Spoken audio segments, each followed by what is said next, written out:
Okay, so we're trying out the mic today with the wind muff on it. I had it on my hat before. You know, the last time I tried it a few days ago. And I'm not sure how good it is when it's fixed to my hat. So I'm just going to take a dog for a little walk. Bear with me.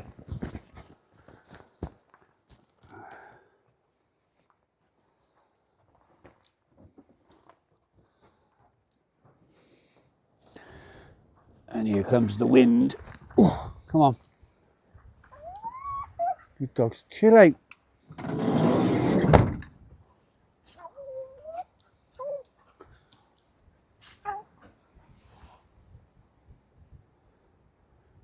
That song.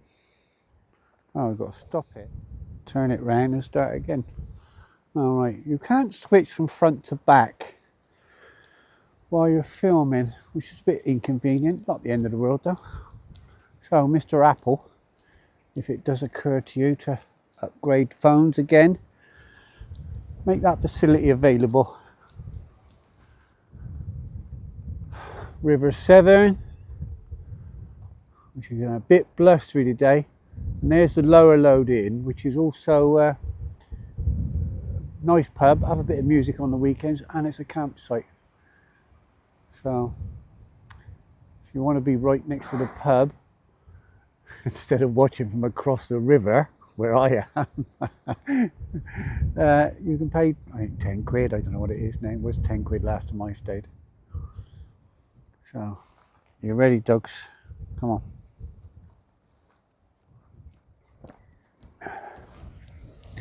So we stayed overnight in Tewkesbury, our little park up there you just saw. And it was nice. Just one other van came up. 2 women, I think, with loads of kids. Or it might have been 1 woman with loads of kids, not too sure. Nice people though. She came over and introduced herself. I don't know how this hoolie of a gale's gonna come out on the microphone. Let me have a quick look a minute. So it turns out it's quite good. So I just reviewed that last clip. It was all right. When you spend a lot of time in your van and alone, which I do, because I just find it peaceful. The first day or two, there's an adjustment period, so there's a little bit of anxiety involved. You know, if you suffer from anxiety, you'll understand that. I do. Although most of the time I've got it under control and it's fine. But it just kicks in every now and again. Oh, hang on, dog's having a 2-bob wait. It was one of them invisible ones. Invisible? Invisible ones. Get over to where she was, can't find it. Such is life, isn't it? Look at that river. Quite choppy. Look.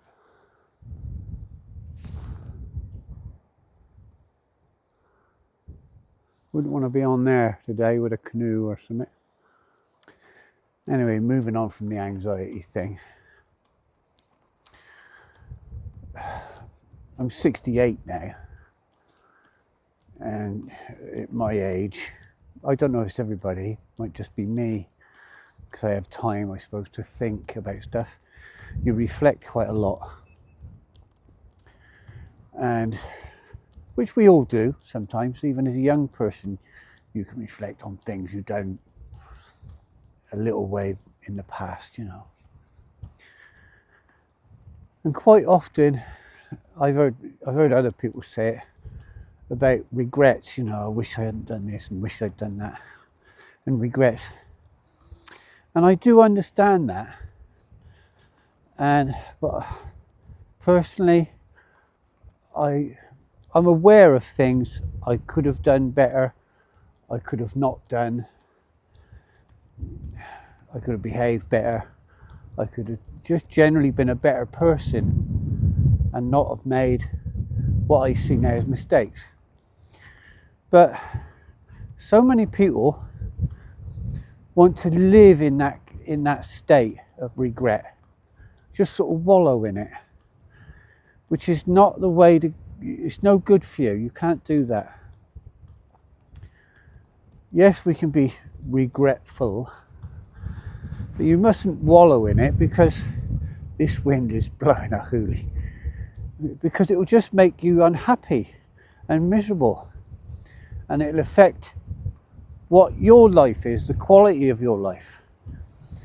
And as you get older, you don't know how much of that you've got left. But it's not just your life.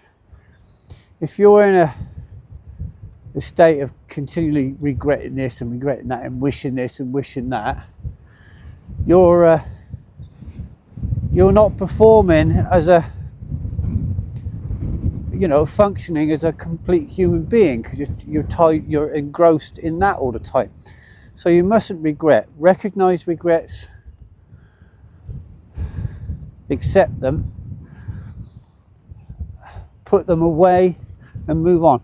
You can't change yesterday, last week, last year, 10 years ago. You can only go, tut tut, wish that hadn't happened. You can't. So don't ever wallow in regret. It's no good for you, and it's no good for the people around you. Ted, Bear. I see another dog coming. We're out in a big open field here now, look. Right by the river. It's lovely here. I was here last year with my friend Tara. Come here, Ted. And this is at Tewkesbury, Lower Lode Lane, and you walk past the sort of a canoeing club or rowing club or something. So you've got to have your dogs on a lead when you come past that. And then you come, it's only 100 yards. And then you can let your dogs off in the field next to it, which is where I am now. Anyway, there's trees, there. Have I got that right? Yeah. There's 2 trees there. And the one at the back is really, really old. And we sort of measured it with our arms outstretched coming around the tree. Because roughly your arms outstretched or whatever height you are, I'm 6'6". Yeah, no, I'm not, I wish. 5'8". I am shrinking as I get older, I've got to be honest. Anyway, we measured it in that, so it's not accurate. Didn't come out with a tape measure or anything. We just put our arms around it, and then she'd move around behind me and touch my fingers and go round again. I'd go round there. And now, it turns out, I think it was 21 foot round. And it's it's like an old man of trees. And not wanting to be this drippy tree hugger chap, right? There's something quite wonderful about it. See it there? That one. But this is a nice little area, open fields, surrounded by trees. Honest, this wind is blowing such a hoolie. If this doesn't come out on the microphones, I'm going to be really impressed with these microphones. It's taken me a little while to adjust to using them, funny enough. It's that putting it all together. It takes seconds, but it's the making the effort. And then, now I'm aware of the microphone, and then I've got to, it makes you self-conscious. Once you put a microphone on, and that, it's almost like you're semi-professional. I'll show you this tree, hold on. Oh, there it is. I'll get the dog to stand next to it. So as you can see, as I look at it like that, it's probably 5 foot thick, maybe more, 5.5 foot. No, 5 foot thick, right? Big strong old branches. Look at that. I think it's spectacular. Maybe it's just because I get older, I drawn to these things, or I appreciate things differently. I'm not really sure. Your overview of life, day-to-day living, changes as you get older. Going back to regrets, like, I'll give you an example of two which are key. I've got loads, but they're, when I was, go back 20, 30 years ago, I was making good money, quite good, very good money. You know, big house, nice cars. Bit flash, probably, bit of a prick, really, to be honest, when I look back. But I just accept that, that's what you are. You've got a few bob, you can turn into a prick quite quickly. Anyway, I was doing all right. My mum and dad, who were just working class people, like me, and they just worked all the time, right up to the last minute, until they officially retired and couldn't work anymore. But my dad was working, God, right up to the day he died, you know. My mum, she did retire, and one of my regrets is, and I had money, I didn't recognise how hard up they were. I used to go round and see her sometimes. Well, no, not as often as my sisters did, but I'm a boy and we're just different. Oh, I've just been up to that tree talking. There's two people sitting the other side of it. I didn't even see him. Where's Ted? Ted? Oh, there he is. And, oh, I got distracted there. And with my mum, I look back and go, oh, God, I had plenty of money, you know. I wish I'd gone round more often to see her, just to have a cup of tea with her, and gave her some, you know. Occasionally, when I did go round, I always left her, you know, a few bob. Yeah, mum, you know, help you out. But I look back now, and now I realise they were struggling every day. But parents hide it from you, don't they? Their difficulties, because they don't want to burden your children. Like I don't burden my children with my health issues, and a number of things I'm disappointed about or unhappy with. I don't burden them. And of course my parents, well, my mum definitely, didn't burden me. But I wish I'd done that. I'd given her money and helped her out more. The trouble is you forget stuff, don't you? Not deliberately, it just slips your mind, and then you start thinking negatively. And I have to go, wait a minute. I used to take her out for meals with mum and dad, with my wife at the time and my children, and quite often, you know, and pay for everybody, and, you know, so I did do nice things. But for some reason I feel a little bit guilty about that. But it's behind me now. I'm just more aware. This wind is blowing such a hoolie. At least you can't see it, you know. So that's one regret, but I just accept it as an oversight, if you like. I can't say I was young. I was in my 40s, but yeah, it's an oversight. I think an oversight is a good way to think about things.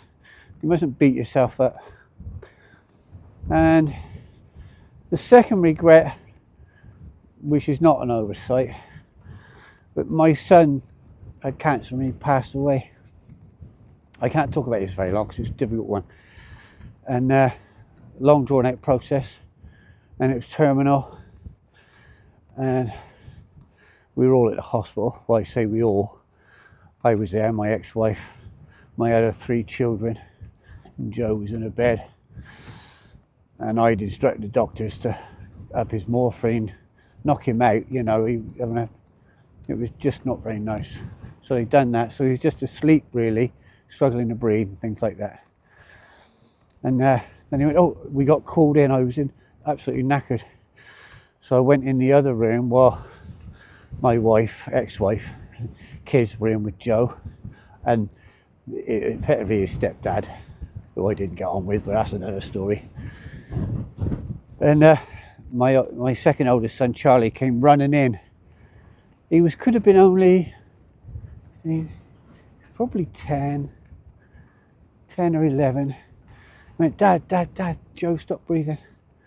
So I jumped out of bed and I ran in, jumped off the bed because I was sleeping on a bed in the next ward, only like next door. And so I ran in and everybody's just stood round the bed. Now, for some time, I'd been concerned about the other children, 2 and 3. Joe was the oldest, so 1. So 2 and 3, so it was a girl and a boy. And my youngest one, she was very young. She was showing all the natural emotions of what we were going through, crying and being upset and stuff. But the other 2 didn't. They were very stoic. I understand it now.